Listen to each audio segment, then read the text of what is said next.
যখন কারো নামাজ আল্লাহর দরবারে কবুল হবে তার জবানের মধ্যে তালা লাগবে, চোখের মধ্যে তালা লাগবে। যেরকম মানে জবান থেকে মিথ্যা বন্ধ হয়ে যাবে, গালিগালাজ বন্ধ হয়ে যাবে, গীবত বন্ধ হয়ে যাবে, চোখ হেফাজত হবে, হাত হেফাজত হবে, ভিতরে হারাম যাবে না, ভিতরে হারাম যাবে না, হিংসা বিদ্বেষ অহংকার যুক্ত বাক্য মুখ দিয়ে বের হবে না, অভদ্র হবে না, সহনশীল হবে, ধৈর্যশীল হবে। নবী করিম মানে দেখলে রিল্যাক্সড হয়ে যাবে। কেউ একজন দেখলে মনে হবে যেন খুব ভালো মানুষ, রিল্যাক্স মানুষ, ভদ্র মানুষ। এই ব্যক্তির আদত পরিবর্তন হচ্ছে, আদত পরিবর্তন হচ্ছে। নূর কেন আসে? কারণ নূর আদত পরিবর্তনের পরে নফস কাবু হয়ে গেলে রূপ কলবের বর্তনে কলবটা আল্লাহ রাব্বুল আলামিনের নূর রিসিভ করার সক্ষমতা অর্জন করে। কখন? যখন আপনার আদত পরিবর্তন হয়। আমার ভাইয়েরা, হুজুর গৌসুল আজম বলেছেন তাসাউফ তরিকত কিসের নাম? আদত পরিবর্তন।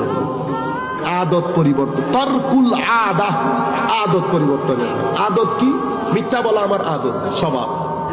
গীবত করা আমার স্বভাব, গালিগালাজ করা আমার স্বভাব, মানুষকে কষ্ট দেওয়া আমার স্বভাব।